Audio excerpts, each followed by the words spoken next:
Sí, sé que se emocionan con solo ver este lugar y pronunciar su nombre, pero ténganme un poco de paciencia, que ya regresaremos a este punto. La historia podría comenzar en el estado de Baviera en el año 1864, cuando Luis II asciende al trono a la corta edad de 18 años, pese a no estar preparado para ejercer tan alta responsabilidad que debió tomar tras la muerte de su padre. Durante su infancia, Luis II disfrutaba de las puestas en escena que le hacían soñar despierto, pero el verdadero punto de inflexión en su vida se daría al presenciar la ópera Lohengrin de Richard Wagner, donde se identificó con el Caballero Cisne, protagonista de esta obra. Wagner se convertiría en su compositor favorito y solicitaba una y otra vez la puesta en escena de las óperas de este músico alemán, particularmente Lohengrin y Tannhäuser. Pero ¿qué fue lo que despertó la fascinación de este príncipe en las óperas de Wagner?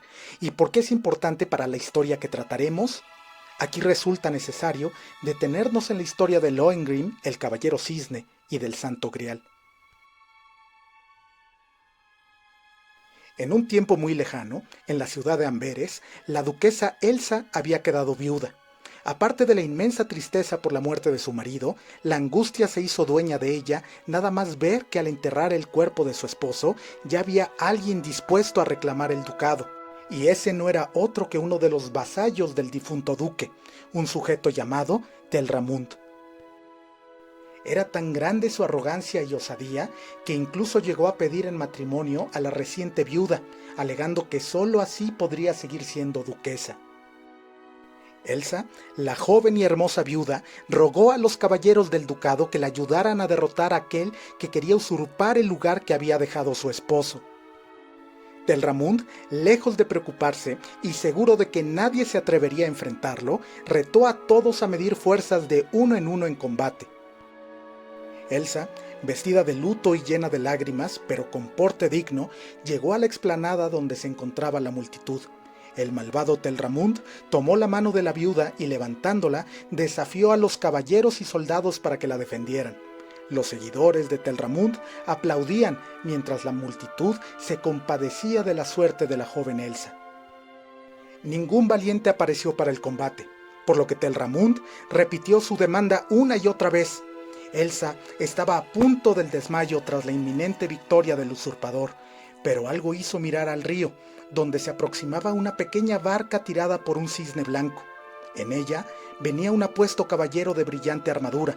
Al llegar a la orilla, el caballero bajó de la barca ante el asombro de la multitud. Sus ojos eran de un azul brillante y bajo su casco asomaba una larga cabellera rubia.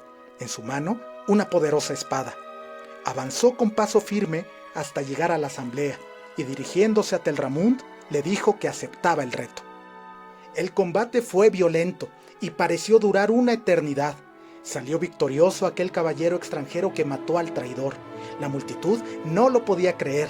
Elsa, profundamente agradecida, se postró ante aquel caballero solicitando conocer el nombre de quien la había salvado, pero amorosamente le pidió que se levantara mientras él mismo se arrodillaba para pedirle matrimonio.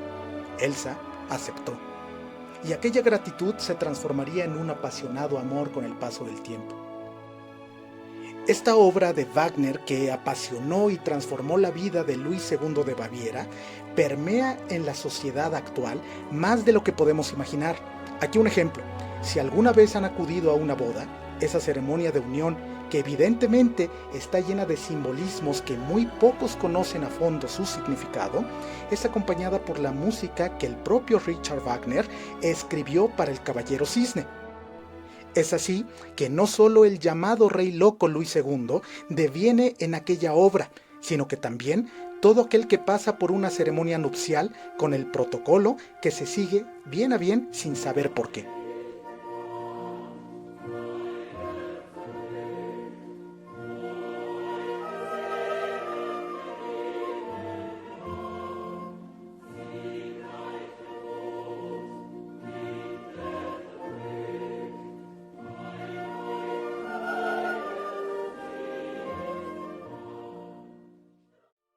Antes de casarse, el caballero le pidió a Elsa que le hiciera una extraña promesa, que se debía cumplir pasase lo que pasase. Esta era que jamás debía preguntarle su nombre. Elsa aceptó, dado que él la había salvado de caer en manos de un traidor. Pasaron años de felicidad para la pareja, y de su relación nacieron 3 adorables hijos. En algún momento, Elsa comenzó a preguntarse por el linaje de su marido. Le entristecía pensar que sus hijos no pudieran llevar jamás su apellido, el cual podría aportarles aún más linaje. Este tema le preocupaba cada día más. El fatídico día llegó con la promesa que no debió romperse. Elsa le preguntó su nombre a su amado caballero, quien con el rostro descompuesto la abrazó. Le salieron lágrimas de sus ojos y le respondió: «Ahora debo irme», y abandonó el castillo. A orillas del río ya lo esperaba aquel cisne blanco que tiraba de esa extraña barca, en la que se fue y desapareció para siempre. Poco tiempo después se supo que Elsa había muerto de una profunda tristeza. El joven príncipe Luis II asistía una y otra vez a esta representación artística, donde, seducido por la historia, se veía proyectado en aquel caballero cisne, pidiendo incluso que se representara la ópera solo para él en alguno de sus palacios.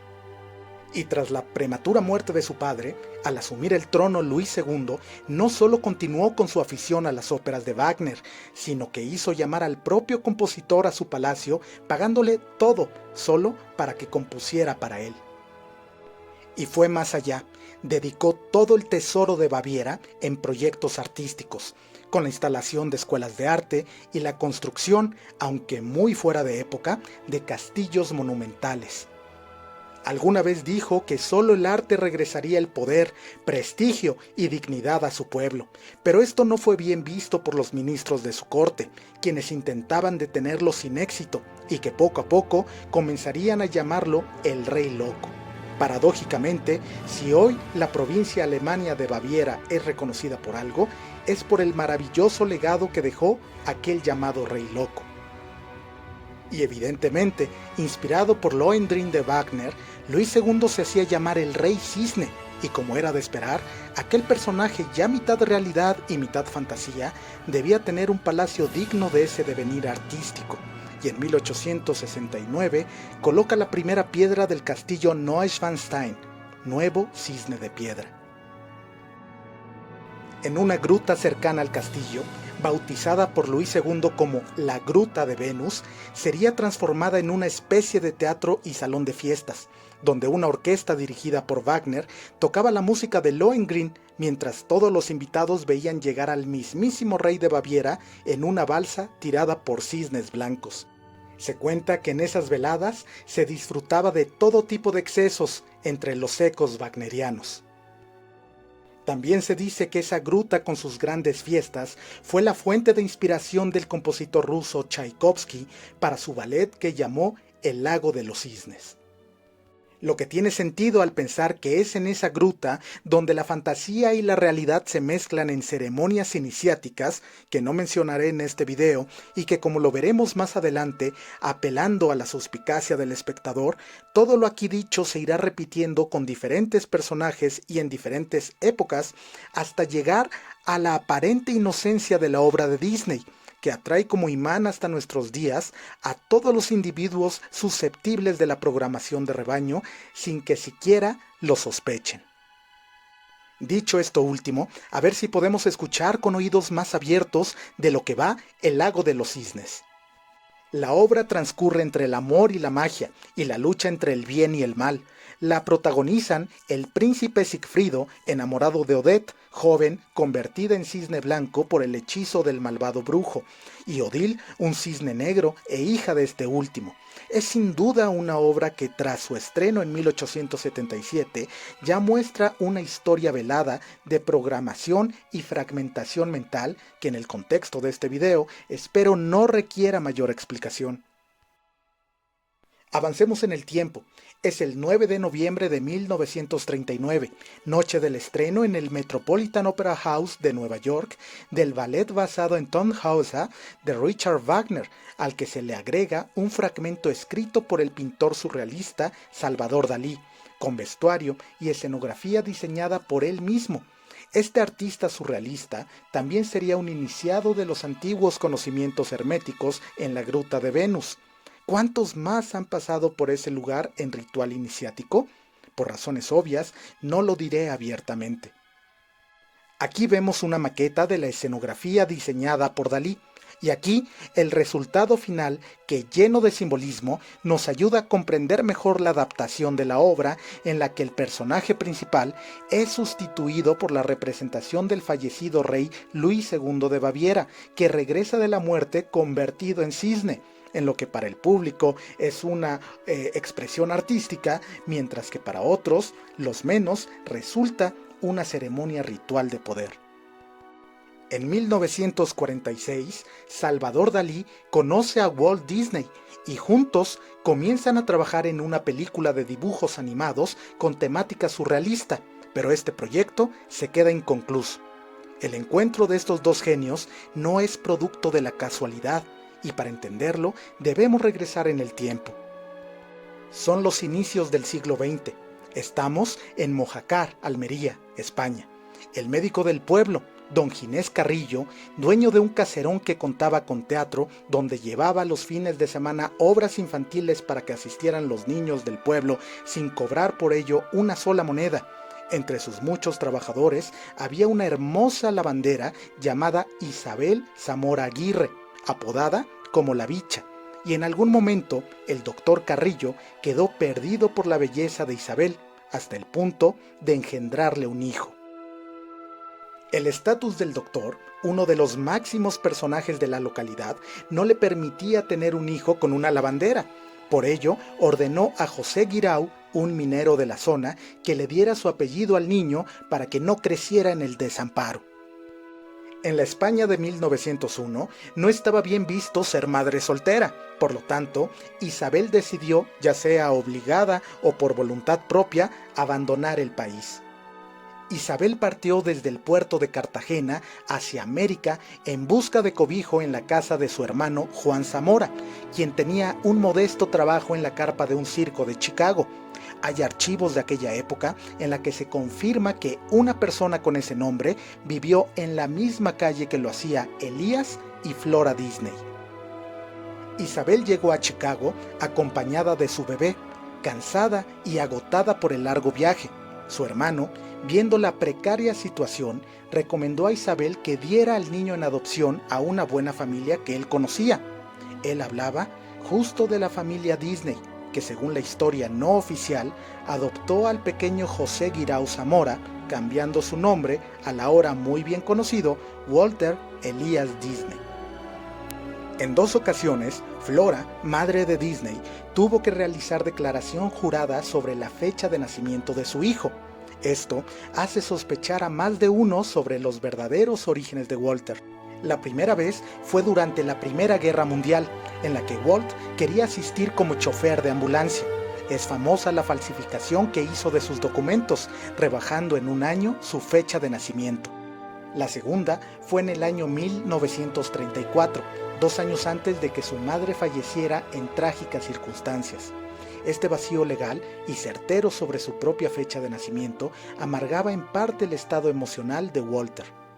También existen documentos que demuestran que Walt Disney actuó secretamente como agente del FBI desde los primeros años de la década de 1940 y que en 1954 fue ascendido al rango de agente especial. Estos documentos demuestran también que los guiones de algunas películas fueron modificados a petición del propio FBI. Llegó el momento en que Walter, utilizando su alto rango y estatus, comisionó a 2 agentes a su cargo para ir a España a investigar sobre la existencia de Isabel Zamora Aguirre y Ginés Carrillo. ¿Qué habrán encontrado los agentes? Que poco más tarde el mismo Walt viajaría a España. Es aquí donde conoce al artista Salvador Dalí, y ya podemos imaginar no poco de lo que ahí ocurrió.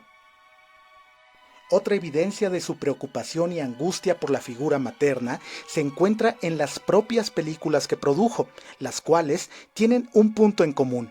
Sus personajes principales no tienen madre, ya sea porque ha muerto o porque ni se le menciona en la trama. Esto lleva a un tema aún más profundo y desconcertante que tal vez tocaré en otro video, pero que por hoy solo rozaré por la superficie para quien está siguiendo e intuyendo por dónde van los tiros, y esperaría que el perspicaz espectador vaya uniendo los cabos sueltos que voy aquí dejando. El primer largometraje animado de los estudios Disney es una historia basada en un cuento escrito por los hermanos Grimm en el año 1812. Se trata en efecto de Blancanieves y los 7 enanos. Hagamos un ejercicio. Repasemos esa historia escrita, como todo lo que escribían estos dos hermanos, en un código secreto que solo algunos iniciados podían entender, pero que Disney descafeína, por decirlo de alguna manera, para convertirla en una especie de predicación para niños que rápidamente crecerían bajo una novedosa estructura moderna y que se replicó durante todo el siglo XX con las nefastas consecuencias que hoy ya todos conocemos. Todo comienza con la muerte de la reina, madre de Blancanieves, quien poco tiempo después se ve bajo los cuidados de una madre sustituta. Esta malvada y vanidosa reina no puede soportar que la belleza de la joven sea superior a la suya y le da la encomienda a un insensible cazador para que lleve al bosque a la hija de su nuevo esposo y la mate. A ver, ¿esto es lo que se le ha presentado a varias generaciones de niños y niñas? ¿Se les ha normalizado que por vanidad se puede matar a una mujer? Y a partir de esos modelos asquerosamente banales es que muchas niñas han crecido esperando ser las princesitas de su propio cuento. Bueno, el cazador que debía matar a Blancanieves se apiada de la joven por su belleza y la deja escapar. O sea que si hubiera estado fea, pues la mata. El ejemplo que le dan a los niños ahí sigue, sembrado en tierra fértil. Blancanieves consigue refugiarse en una cabaña del bosque en la que habitan 7 enanos, de los que ya hablaré en un momento. No olvidemos que el cazador debía llevar a la reina las entrañas de Blancanieves como prueba de que la joven había sido asesinada y poder cobrar su cheque, por lo que nada tonto, en su lugar mata a un cerdo para entregarle las vísceras a la reina, que al verlas las devora para contagiarse de la belleza de la hermosa muchacha asesinada, y que seguramente aún venían calientitas. Obvio, Disney omitió esta interesante escena, pero la mente de un niño es hábil y no titubea en llenar huecos faltantes dentro de su inconsciente. La cruel reina termina enterándose de todo y da con el paradero de Blancanieves. Se disfraza de anciana y le lleva esa famosa manzana. Ojo con este elemento simbólico, y tras probarla, Blancanieves se sumirá en un sueño eterno del que solo podrá despertar con el beso de un príncipe de sangre poco común. Los enanos resguardan a Blancanieves dentro de un sarcófago de cristal. ¿Ya vamos comprendiendo de lo que se trata? Es decir, la bella joven, en estado virginal, descansa rodeada de 7 hombres menores, pequeños, en el sentido de jerarquía humana y del conocimiento. ¿Algún día crecerán o seguirán siendo enanos? O mejor dicho, ¿algún día serán seres humanos o seguirán siendo público de Disney? Si me permiten la analogía. Lo cierto es que siempre serán personas pequeñas al servicio de quien porta la sangre real y se nutre del descanso a costa de sus vasallos. El número 7 es mágico y se hace presente en los 7 enanos, al igual que los 7 años de edad en la que Blancanieves se convierte en esa niña hermosa que despierta la envidia de su madrastra. La luz del sol se descompone en 7 colores primarios. 7 son los días de la semana, 7 los planetas de la antigüedad, 7 las virtudes, 7 los pecados capitales, 7 los misterios, 7 las maravillas del mundo, y según el mito de la creación, el 7º día es sagrado porque ese tiempo le llevó a Dios crear todo el universo. Si me van siguiendo, debo suponer que ya entendieron por qué me salto la escena del beso y todo lo que ello esconde, que es un ritual que algunos que se han atrevido a siquiera mencionar un poquito, lo han pagado con su vida. Ya saben, cosas de la realeza a la que no pertenecemos, por más que se sientan princesas dentro de sus vestidos de 15 años. Blancanieves vuelve a la vida y le cuenta todo lo ocurrido al príncipe, y como castigo, este confecciona unos zapatos de hierro que son calentados al fuego hasta quedar al rojo vivo. Después se los calza a la reina y la obliga a bailar hasta que cae muerta. Al final, el príncipe lleva a vivir a Blancanieves a su castillo, y sería ese mismo castillo el que adoptaría Walt Disney para crear su propio reino, porque ya saben, su reino no era de este mundo, y el castillo de Blancanieves, a su vez, se inspiró en aquel castillo creado por el rey loco, el rey que se creía cisne, Luis II de Baviera. Aquí se cierra solo un pequeño círculo de otros aún mayores. Parece al final una historia de locos, pero si lo pensamos bien, la historia es de terror, porque muchos de los que andan por ahí no son más que vasallos sin saberlo de un reino que oculta unos orígenes muy diferentes y perturbadores de lo que aparenta. Gracias amigos por acompañarme y nos vemos en futuros videos. Un abrazo para todos.